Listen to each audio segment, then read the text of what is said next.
ఇక్కడ. మేము వెంటనే ఖండిస్తే మీరు ఆపుతారు మమ్మల్ని. అది అర్థం కాదు. ఖండించకపోతే అరగంటకి మేమేదో కామ్ గా ఉన్నట్లు ఆయన సోషల్ మీడియాలో చెప్పుకుంటా ఉంటాడు. అదే కదా వాళ్ళ పని. ప్రచారాల గురించి, అవినీతి గురించి, అక్రమాల గురించి శేఖర్ రెడ్డి గారు చెప్పడం జనాలు వింటాం. ఇక శేఖర్ రెడ్డి గారు పిఠాపురంలో చూశారు ఎన్ని లారీలు వెళ్తా ఉన్నాయో లెక్కేశారు. మీరు వెళ్ళి అరే ఏంట్రా బాబు ఇది అన్నందుకు దళిత యువకుడు వరప్రసాద్కి శిరోమండనం చేసినటువంటి గొప్ప ఘనులు మీరు ఈ రోజు పవన్ కళ్యాణ్ గారి నియోజకవర్గంలో లారీల గురించి, అక్రమాల గురించి మీరు మాట్లాడటం ఏంటి? కొమ్మినేని గారికి బెయిల్ వస్తే న్యాయం గెలిచిందా? కొమ్మినేని గారికి బెయిల్ వస్తే న్యాయం గెలిచింది. న్యాయం ఎప్పుడు గెలిచిందో చెబుతారు ఏనండి.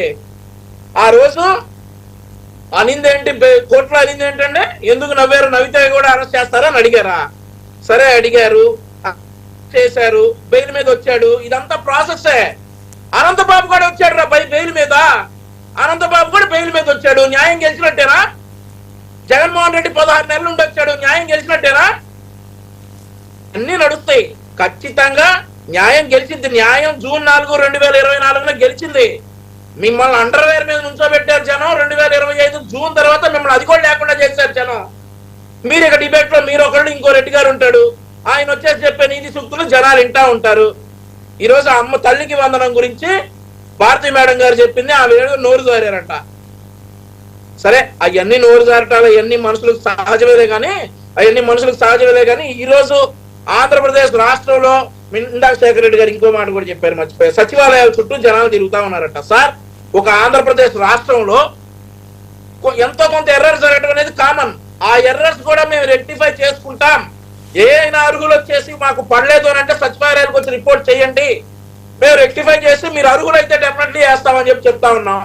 ఈ రోజు పార్టీలకు అతీతంగా వైఎస్ఆర్ కాంగ్రెస్ పార్టీ వీళ్ళలో ఉన్నటువంటి పిల్లలకు కూడా ప్రతి ఒక్కరికి ఈ రోజు తల్లికి వందనం మేము వేసాం. ఎవరైనా అర్హులుంటే నిజంగా రండి, సచివాలయాలకు రండి, మీరు ఇది కంప్లైంట్ రైజ్ చేయండి, డెఫినెట్లీ వాళ్ళకు కూడా అమౌంట్ వేసి తీరుతాం.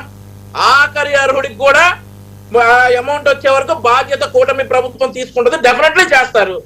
మీలాగా వీడు తెలుగుదేశం పార్టీయా తీసేయి, వీడు జనసేననా తీసేయి, వీడు మనకి ఇట్లా మాట్లాడతాడా తీసేయి, ఇట్లాంటివి ఎప్పుడు కూడా కూటమి ప్రభుత్వంలో జరగలేదు. చిన్న చిన్న ఎర్రర్స్ ఉన్నాయి అన్న మాట ఒప్పుకుంటున్నాం. ఆ ఎర్రర్స్ రెక్టిఫై చేయడానికి సచివాలయాలకు రండి, మీ రిక్వెస్ట్లు రైజ్ చేయండి అని చెప్తా ఉన్నాం. పోర్టల్ ఓపెన్ కాలేదంట మన శేఖర్ రెడ్డి గారికి. సరే ఇప్పటి వరకు వచ్చినటువంటి రిక్వెస్ట్లన్నీ కూడా చూస్తా ఉన్నారు. ఖచ్చితంగా ఆఖరి మనిషికి కూడా తల్లికి వందనం వచ్చే వరకు మేము కట్టుబడి ఉన్నామని చెప్పి సందర్భంగా తెలియజేస్తా ఉన్నా. ఇంకేదో అడిగారు శేఖర్ రెడ్డి గారు, గుర్తులేదు. సరే గుర్తు చేస్తారు వర్మ గారు. వివేక్ ఏంటి చాలా అవినీతి జరుగుతున్నదట పిఠాపురంలోనే, పవన్ కళ్యాణ్ గారి ఇలాకాలోనే. ఇప్పుడు ఆయన ఇందాక 2-3 పాయింట్లు చెప్పినాడు, వాడికి చెప్పిన తర్వాత చెప్తాను.